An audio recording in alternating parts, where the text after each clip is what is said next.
조선야담 이야기 시작합니다.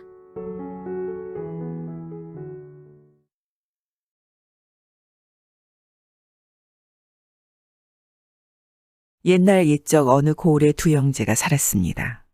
하지만 한 어머니 뱃속에서 나온 두 형제는 달라도 너무 달랐습니다. 어리석고 게으른 데다 노름에 빠진 형은 여기저기에 빚을 많이 져서 그 빚을 갚으려고 아버지에게 물려받은 논밭을 하나둘 팔아먹고 살았지요. 반면 동생은 부지런하고 수완이 좋아 형이 논밭을 팔아먹을 때마다 논밭을 다시 사서 형에게 주었지요. 그렇게 형이 팔면 동생이 다시 사들이기가 반복되다 보니 동생의 마음이 어쨌겠습니까? 더구나 동생에게는 딸린 식구도 여럿 있었지요. 하루는 동생의 부인이 한탄하듯 말했지요. 여보, 이렇게 열심히 일해 형님만 도와주면 뭐합니까? 늘상 당신이 형님을 도와주니 형님이 당신만 믿고 저리 일도 안 하고 사는 거 아니겠어요? 아이들도 커가는데 참말로 걱정이네요. 그래도 어찌하겠소. 부모님 두 분 다 돌아가시고 남은 혈육이라고는 형님 한 분뿐인데 내 조금 고생스럽긴 해도 형을 어찌 외면할 수 있겠소? 불평하는 아내에게 말은 그렇게 했지만 사실 동생도 걱정이 많았지요. 왜 안 그렇겠습니까?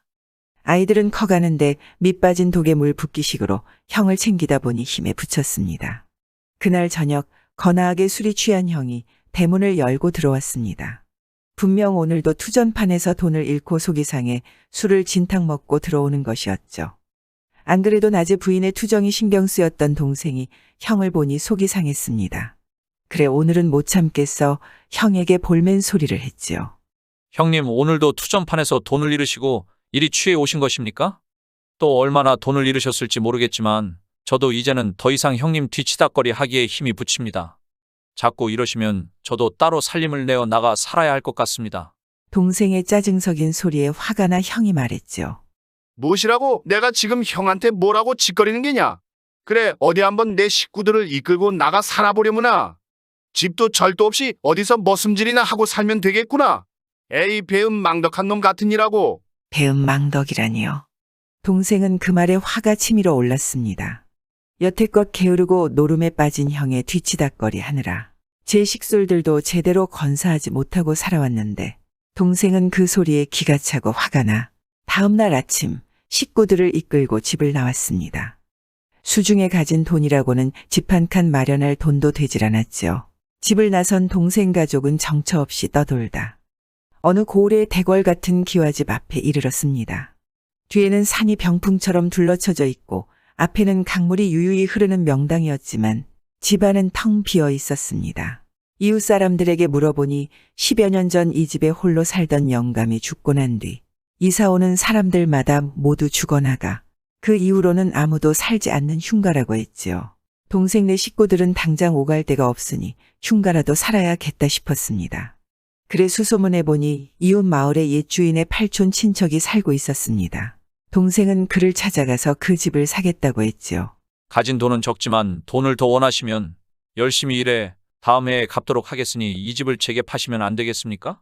들어가면 반드시 죽어서 나오는 집에 들어가 살겠다니 이해가 안 되는구려. 죽는 것이 두렵지 않다면 그냥 들어가 살 것이지. 그 집을 사서 뭘 하려 하오? 비록 흉가라고 해도 돈을 내지 않고 그렇게 큰 집을 가진다는 것은 옳지 못한 일이지요.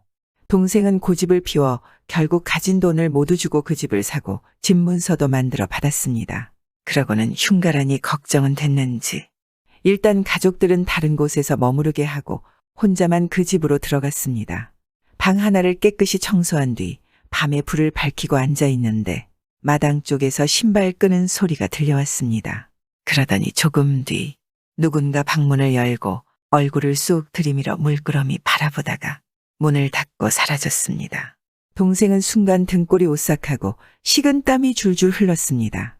그리고는 아무것도 보지 못한 척 앉아 있었죠. 마당에는 키가 큰 귀신과 작은 귀신이 서 있었습니다.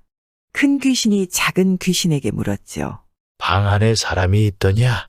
네, 이제서야 주인이 왔습니다. 그거 참 잘 됐다. 조금 뒤 큰 귀신이 방문을 열고는 한참 동안 동생을 물끄러미 바라보았습니다. 그는 키가 크고 머리에는 관을 쓰고 있었지요. 귀신과 눈이 마주친 동생은 일어나 인사를 하고 말했습니다. 깊은 밤에 어떻게 이곳까지 오셨습니까? 무슨 연유인지는 모르나 일단 방 안으로 드시지요. 나는 사람이 아니라오. 동생은 이 집 사람들을 죽인 게 이 귀신일 거라는 생각이 들었습니다. 당신이 집주인 가족을 죽였군요. 그렇다면 당신은 흉악한 귀신이라는 비난을 면치 못할 것입니다. 맞소. 그렇지만 내가 그 사람들을 죽이고자 한 것이 아니라오. 나는 원래 이 집에 살고 있었는데 어느 날 고래 역병이 돌아 식구들을 모두 잃었지요. 그래 생전에 아주 귀중한 물건을 이 집에 숨겨두었는데 그걸 찾아 다른 사람에게 전해줄 때까지 이곳을 떠날 수 없었지요. 그래서 밤마다 새로 이사온 주인을 찾아가 그 물건을 주려는 뜻을 전하고자 했는데 새로 이사온 주인들은 겁이 많아 나를 보자마자 숨이 막혀 죽어버렸습니다. 그동안 여기에 머무는 시간이 길어지니 나도 걱정이 이만저만이 아니었지요. 근데 당신은 나를 보고도 놀라지 않으니 당신이야말로 그 보물의 주인이 될 만합니다. 보물을 전해줄 사람을 만났으니 나는 더 이상 머무르지 않겠소. 이 집의 세 번째 기둥 주춧돌 아래에 큰 단지가 묻혀 있는데 거기에 은이 가득하다오. 그걸 드릴 테니 꺼내어 쓰시오. 큰 귀신은 작은 귀신을 향해 말했습니다. 내가 가진 작은 단지도 드려라. 그러자 작은 귀신이 다른 주춧돌 아래를 가리켰습니다. 두 귀신이 작별 인사를 하면서 말했죠. 우리는 이제 떠나오. 부디 당신은 이 좋은 집을 잘 지키며 오래도록 큰 복을 누리시오. 아침이 되자 동생은 아내와 자식들을 불러왔죠. 그리고 좋은 날을 받아 목욕 재개하고 제사를 올린 뒤 큰 귀신이 말한 주춧돌 아래를 파보았습니다. 한참을 파보니 과연 큰 단지가 나왔고 그 속에는 은이 가득했습니다. 곧이어 작은 귀신이 말한 기둥 주춧돌 아래를 파보니 작은 단지가 나왔는데 금이 가득했죠. 동생은 그 금과 은으로 수십 리 안에 있는 기름진 논밭을 사들여 열심히 농사를 지었습니다. 동생은 원래부터 농사짓는 솜씨가 좋은 데다 부지런하고 검소하니 어느새 그 고을 최고 갑부가 되었죠. 그렇게 세월이 흘러 10년 뒤 동생은 형이 생각났죠. 매정하게 구는 형을 매정하게 뿌리치고 나온 것이 늘 미안했던 것이었습니다. 그래 동생은 형을 찾아갔습니다. 형의 안부가 궁금하기도 하고 걱정이 되기도 했던 것이죠. 형의 집 앞대문에서 문을 두드렸죠. 계시오? 아무도 안 계시오? 니시오. 문을 열고 나오는 사람은 형이 아니었습니다. 형은 이미 노름빚에 가산을 탕진하고 집도 절도 없이 이웃마을 최진산의 집에서 머슴살이로 목숨을 연명하고 살고 있다는 것이었습니다. 이 얼마나 가슴 아픈 소식인가요? 그래 그 길로 동생은 형이 머슴살이를 한다는 집을 찾아갔습니다. 가는 길에 보니 웬 백발 노인이 뙤약볕 아래에서 밭일을 하고 있는 게 보였지요. 백발 노인은 얼굴은 새까맣게 그을리고 밭일을 하느라 온몸에 흙이 묻어 몰골이 말이 아니었습니다. 그래 다가가 물었습니다. 어르신 이 고을에 최진사 댁이 있다는데 혹시 아시오? 백발 노인이 물끄러미 동생을 바라보았습니다. 동생도 가만히 노인을 바라보았지요. 그렇게 둘이 서서 가만 보니 형이고 동생인 것이 아니겠습니까? 백발 노인이 돼버린 형을 본 동생은 목이 메이고 눈물이 나 형을 끌어안고 한없이 울었죠. 형도 고개를 숙인 채 울었습니다. 둘은 서로 반갑고 미안한 마음에 아무 말도 할 수가 없었습니다. 형님, 죄송합니다. 이렇게 고생하시는 형님을 버려둔 채 10년이 흘렀군요. 아니다, 동생아. 그렇게 너와 내 가족들을 떠나보낸 일이 참으로 미안해. 내 일이 벌을 받고 있는 것이니 미안해 말거라. 형님, 이렇게 살아계신 것만이라도 고맙습니다. 저는 그동안 재산을 많이 모아도 넓은 땅을 마련해 놓았지요.